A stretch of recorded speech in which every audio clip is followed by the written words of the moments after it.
Então, esses dois aqui, proteção e tratamento, é fundamental para o seu paciente. E como que a gente consegue, então, protegê-lo? A primeira coisa, para eu proteger o meu paciente, eu tenho que entender quais são os estressores ativos dele. E aí vai entrar a palavra estressor ativo para você. Então, estressor ativo é aquilo que faz com que o paciente que está com a ferida exposta emocional fique pior. É aquilo que faz com que ele colapse. É aquilo que faz com que ele entre numa crise depressiva. É aquilo que faz com que doa o coração dele. Então, por exemplo, imagina, se você entende que esse paciente passou por um processo depressivo de longa data ou de curta data que seja, mas que nesse processo depressivo esse paciente estava com um trauma relacionado à desvalorização, que foi o exemplo que eu dei no início dessa live. Se ele estava num processo de desvalorização, obviamente, o que, que vai acontecer? Sempre que ele for desvalorizado, sempre que ele se sentir humilhado, que ele não se sentir ouvido, que ele se sentir isolado, ele vai entrar numa crise depressiva. E quando que essas situações acontecem? Vou dar aqui alguns exemplos para vocês. Vou dar da Carolina, que já não está mais entre nós, mas era uma situação que acontecia sempre com ela, sempre mesmo. Ela tinha um filho e ela foi mãe, não foi mãe solo, mas o relacionamento dela com o marido acabou quando o filho ainda era muito pequeno e ela cuidou do filho para o resto da vida, com toda a força. Ela era uma enfermeira-chefe, então ela sempre se dedicou muito para o filho. E o filho, depois de grande, já no segundo casamento, não era tão próximo dela, e era um momento em que ela estava já aposentada, então podia ter mais atenção para o filho. Só que naquele momento o filho também estava numa descoberta profissional enorme. Então, o filho estava vivendo um momento diferente do dela.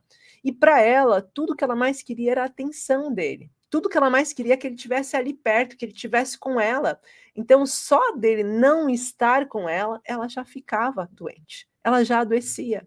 Ela já ligava e dizia: Gi, eu tô mal, tô novamente mal, vou precisar de uma consulta. E eu falava: mas o que aconteceu, Carolina? E aconteceu o quê? Aconteceu que quando ela liga ou manda uma mensagem para o filho não responde e ela se sente o quê? Desvalorizada. E quando ela se sente desvalorizada, ela entra numa crise depressiva. Ela começa um processo de autossabotagem, ela acha que ela não merece atenção, ela acha que ela incomoda as pessoas, ela acha que ela deixou tudo da vida dela em prol do filho, mas afinal de contas, nada está acontecendo. E ela começa a se sentir culpada, e esse sentimento de culpa faz com que ela sinta-se impotente, e aí a gente vai trazendo escudos mistos para esse paciente.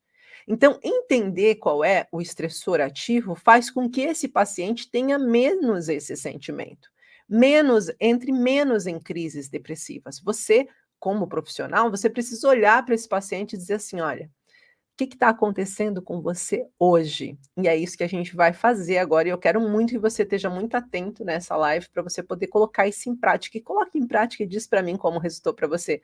Porque eu já tenho centenas de pacientes e sei que isso resulta muito bem e que isso vai fazer a diferença no seu atendimento. Por isso, vou pedir para você colocar em prática, né? Para você conseguir trazer resultados significativos para esse paciente depressivo.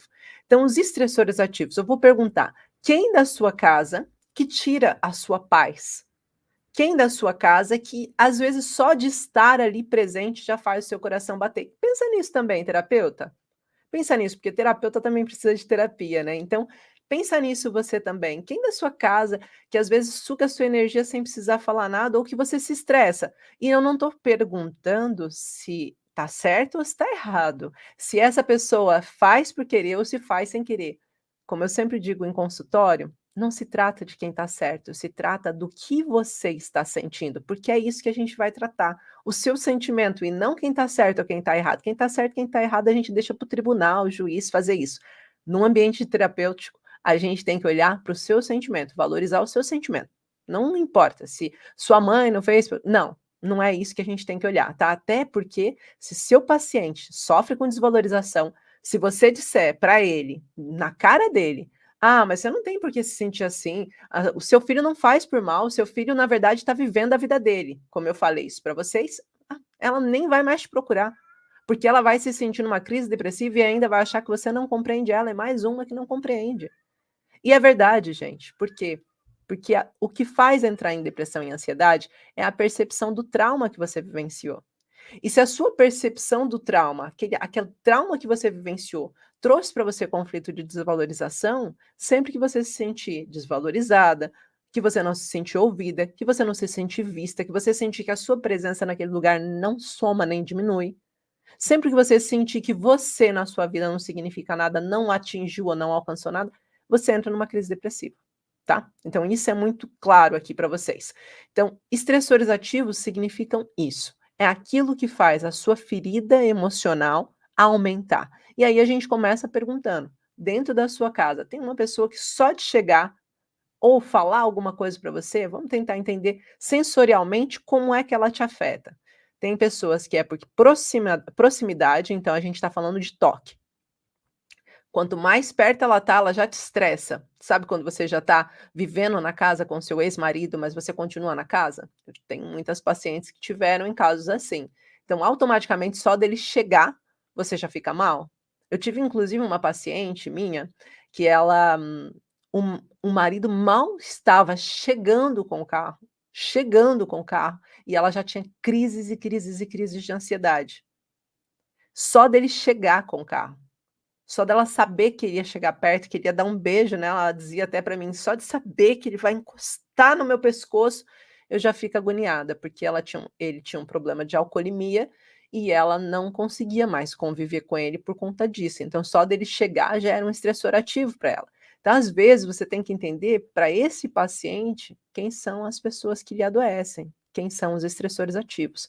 Independente de ser uma pessoa que venha por proximidade, como eu disse, só de saber que vai chegar perto eu já entro em crise depressiva ou crise ansiosa, ou que vai ser uma pessoa que vai vir e vai falar alguma coisa para você, então nesse caso veio ativado pela sua audição, imagina que ele fala uma frase para você, e vira para você e diz assim: "Ah, mas você passou o dia todo em casa e não fez nada". É aquele momento que você fala: "Hum, caiu mal isso". Aí começa o processo do paciente. Caiu mal aquela frase, aí ele vai reverberar, ele vai lembrar de tudo que ele já fez na vida em prol daquela pessoa, tudo que aquela pessoa está falando para ela, o quanto ela se sente agredida por isso, que aquela pessoa não compreende ela e automaticamente ela entra em crise depressiva, tá.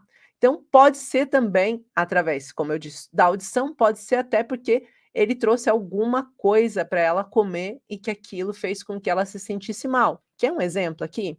Imagina que ela gosta de um tipo de comida e o marido ou cônjuge ou até a mulher dela trouxe para ela um alimento que ela não gosta de comer. Ela se sentiu desvalorizada, porque ele deveria saber que ela não gosta. Imagina, separou, comprou lá um frango assado e deixou a asa do frango para ela e ela odeia a asa de frango. Deixou o pescoço e fala: "Ah, deixei para você porque eu sei que você gosta".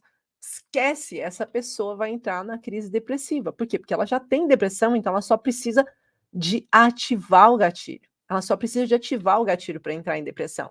E é isso que você tem que trazer, terapeuta, para ela, essa consciência no ambiente consultorial, ou seja, você conseguir ajudar essa paciente a entender o que se passa e por que que ela fica tão estressada quando vem uma asinha de frango, ou por que que isso para ela é o fim da picada, ou quais são as outras situações que estão por trás, a gente já vai falar disso.